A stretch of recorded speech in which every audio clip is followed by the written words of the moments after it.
Viewers, ఇవాళ మా ఇంట్లో భోజనంకి ఫస్ట్ ఇదిగోండి గుత్తి వంకాయ ఎగ్ కర్రీ. ఓకే, దాని తర్వాత చికెన్ పచ్చడి.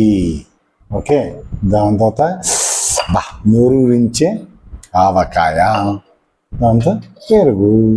సో ఇప్పుడు నేను టేస్ట్ చేయబోతున్నాను. గుత్తి వంకాయ ఎగ్ కర్రీ టేస్ట్ చేయబోతున్నాను.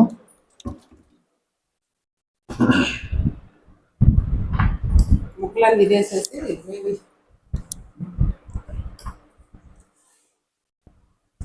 ఇదిగోండి గుత్తి వంకాయ ఎగ్ కర్రీ కలుపుతున్నాను. టేస్ట్ చేద్దాం.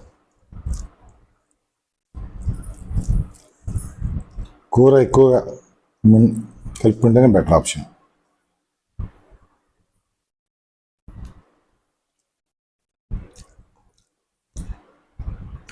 సూపర్ అండి, భలే కుదిరేది, చాలా బాగుంది. మీరు కూడా ట్రై చేయండి ఒకసారి. ఇదిగోండి దీంతో పాటు కాస్త ఎగ్.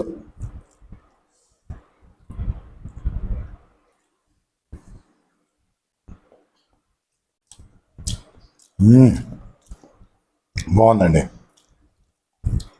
Solid taste. మీరు కూడా ట్రై చేయండి ఇంట్లో గుత్తి వంకాయ ఎగ్ కర్రీ. ఓకే, మీరు కూడా ఇంట్లో ట్రై చేసి చూడండి. థ్యాంక్ యూ, బాయ్ అండి.